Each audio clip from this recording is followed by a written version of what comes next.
Yes, back with another one. I am your humble host, or should I say noble host, Pharaoh Fresh. Another episode of the new Somali Standard. And in this episode, I want to talk about, or want to say, no, I'm Somali first, not Muslim. You see, when it comes to the Holy Quran, it don't tell you to leave your ethnicity to be Muslim. It don't tell you to leave your culture to be Muslim. This is something, I guess, the Arabs have indoctrinated us with, this whole one ummah concept. When we look into the Muslim world, whether it be Saudi Arabia or any other countries, this is a majority Muslim country, but their governments and politicians are still into corruption. And not only that, these majority Muslim countries still embrace their ethnicity. So why is it that we as Somalis must leave our ethnicity and claim to be Muslim first? I've never understood that. And it's always been from Somali Arab worshippers. No, you have to say you're Muslim first. I don't have to say nothing. Let's be clear. If the Quran didn't tell me to leave my ethnicity, my culture, who are you to tell me anything, or any pale-skinned Arab? Let's be clear. Also, when we look into Moroccan culture, Egyptian culture, Iranian culture, Turkish culture, Saudi Arabian culture, all these majority Muslim countries, they all have a different dress sense, but they all claim to be following the sunnah of Prophet Muhammad. Peace be upon him. They all claim to be following the sunnah and dressing like the sunnah, but it's all different. Some have different type of hats, some have different khamis styles. It's all confusing. However, they will tell us Somalis, no, you have to claim you're Muslim first. Why us Somalis? And those that go along with that type of indoctrination is what I like to call Arab worshippers. Yes, I coined the term Arab worshippers. Because these individuals believe an Arab can do no wrong. An Arab is my brother. But when we look at Saudi Arabia, we see our Somali sisters being held hostage, beaten, practically enslaved in a way that, makes the Somali woman subservitude to these Arab people. When we look at Libya, we know what's going on with our Somali brothers. So what happened to a Muslim first then in these majority Muslim countries? See, the Arab worshippers are speechless. The Quran never told us to claim we're Muslim first, because Islam ultimately has no identity. Islam is a code of conduct. Islam is a code of conduct. I said that in the last episode. But Arab worshippers can't let that. They have to add something onto it, given to them by their Arab masters. You even have some Somalis claiming they're Arab. I'm sorry, whether you're Darod or Isaac, but you're not Arab. No, you're not Arab. There's no Somali, unless their father's Arab, then you could have an argument. But, then you wouldn't be Somali, would you? You would be an Arab. See, when Pharaoh Fresh gets on a mic, it's a different story. People have no choice but to be silent and listen and learn. Because I come to weed out all the bullshit, all the nonsense. So yes, I'm Somali first. I'm not Muslim first. Also, when someone sees me, when someone else sees me, they don't know what my code of conduct is, but they see me physically. And when they ask me, what are you? I usually reply, I'm Somali. They didn't ask me what I believed in. They asked me, what are you? I said, I'm a Somali. See, this whole notion of a Muslim first comes from, I guess, hadith texts, external texts away from the Quran. We know the Quran is perfect, it's complete, and it's divine. We can't say that much about man-made laws and books. Those are on two different galaxies. You feel me? But I would love to hear you guys' views on this. So leave your comments and maybe I can learn from you guys. But so far, this is the stance I'm taking. And I don't think I'm looking to back down from that stance because it's based on truth, ultimately. This is not me saying I'm not Muslim. Of course I'm Muslim. I'm a proud Muslim. But then even after that, I don't join no sect. I'm just a Muslim. Do you understand? See, people that are part of sects of Islam, they like to label things and point fingers and judge and I guess do a whole 360, not even a 360, a left away from the Quran. And this is what ultimately Arab worshippers follow. They follow the religion of Muhammadism. If you don't know what that is, I highly suggest you check that out. So they get most of their concepts and ideologies from Muhammadism.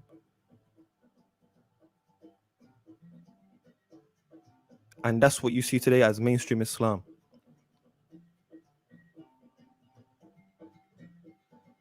I mean, you could do your own research. We need to stop believing what we've been told and do our own research. The most powerful key I've gotten in this life is who do you listen to? Who do you listen to? And I would answer that ultimately I will listen to myself.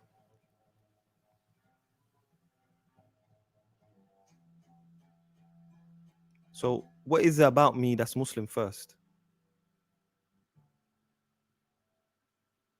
Because when I was growing up as a baby, I didn't know I was Muslim first. All I know was that I'm this melanated hue growing up. I have no idea of the concept of God or anything, and I'm growing up. Maybe in the, I guess, teenage years is what is when I started understanding the concepts of God and truly experiencing it.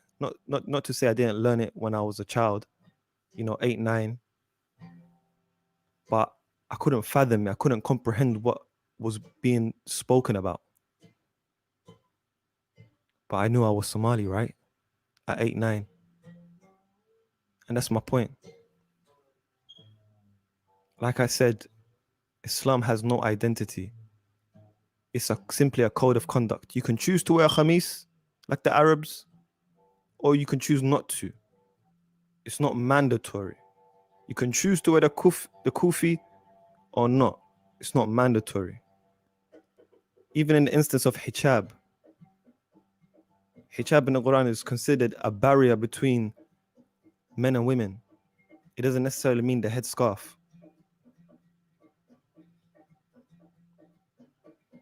You can do your own research and back this up. I'm not the most religious guy, nor would I ever be the most religious guy. Because then I'll be sinking into Arab worship. I simply follow the codes of conduct of Islam, prescribed by the Quran and nothing more. Those are my views. You may have your own views. But I want to know, what are you first? Are you Somali first or are you Muslim first? Because someone saying to me, I'm Muslim first, it kind of gives me the idea that they've sacrificed their own ethnicity to join Arab ethnicities. Because there's this misconception, which I done in the Arab worship mentality lecture, that Arabs somehow own Islam.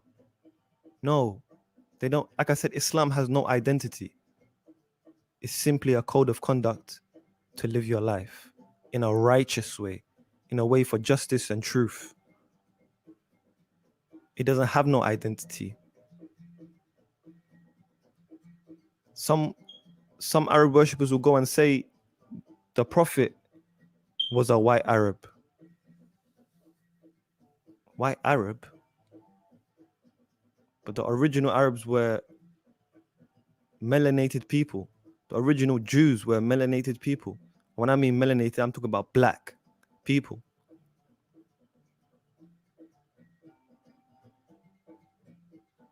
All this confusion, people don't back it up. They just get told and then they spread out their ignorance. So what about me is Muslim first? I never understood that. Nor would I ever sacrifice my culture or ethnicity to pander to some pale-skinned Arab.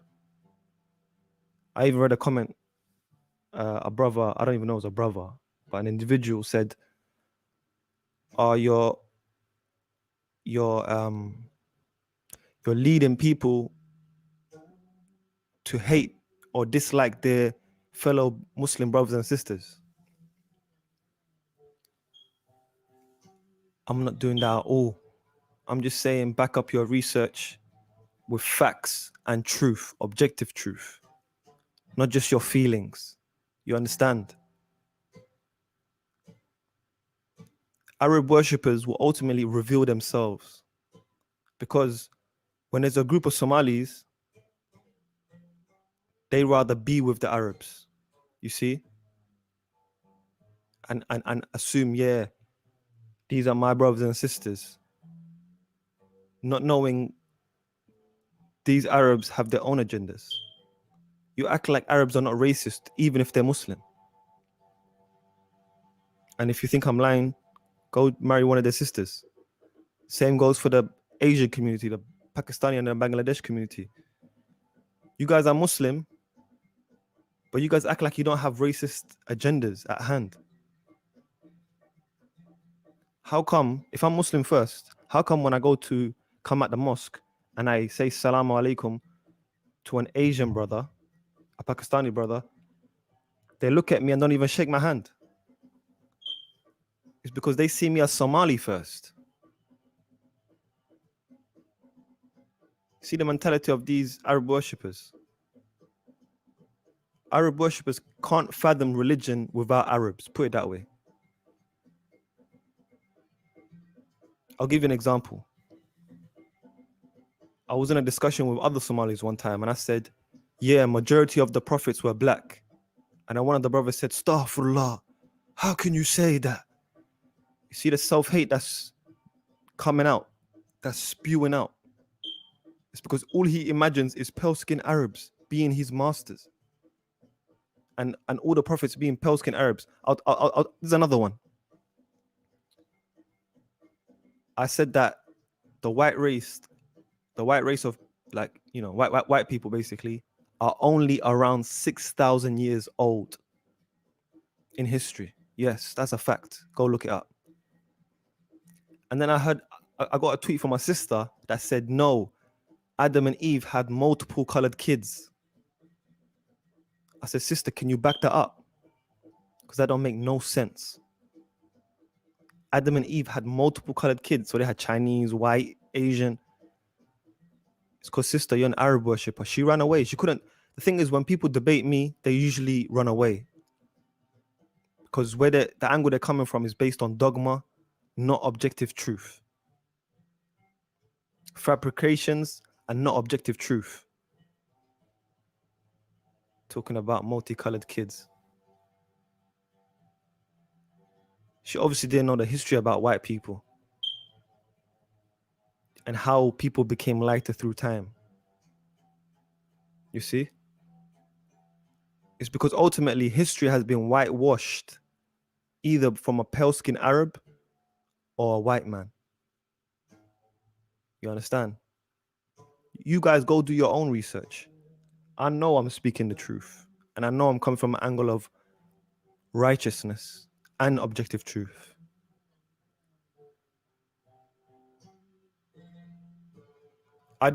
Me personally, you guys can believe whatever you want to believe, but me personally, I don't deal with external sources outside of the Quran for my guidance and code of conduct.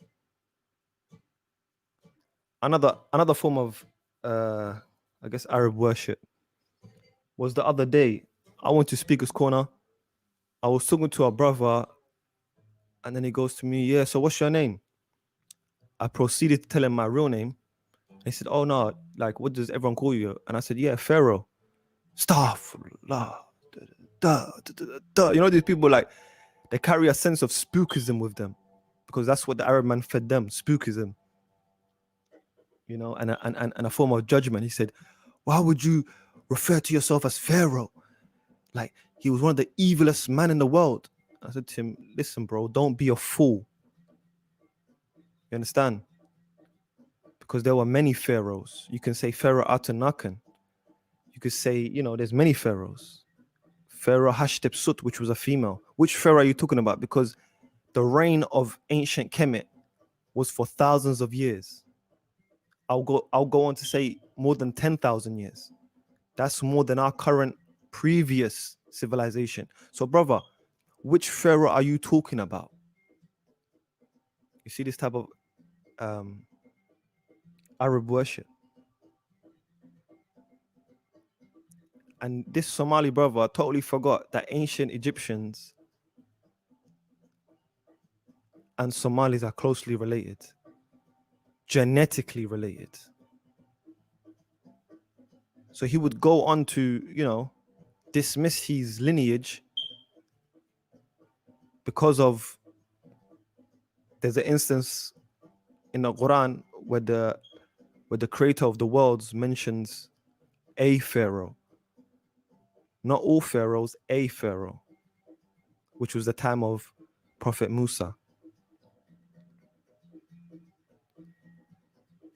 The dialogue and conversation I bring is a little bit different. I don't need guests because I already know what I'm talking about. People may say, "Oh, that sounds a bit arrogant." Is it arrogant if it's based on truth? I wonder. Anyone who sacrifices their ethnicity and culture for another culture ultimately does not get accepted by that culture, regardless of religion. Regardless of religion. So, you know, all these Somali brothers run into these Arabs and Asian people. How come you're not coming home to your own people? What is it you're running away from? Are you running away from the fact that you're an Arab worshipper? I wonder. Do you?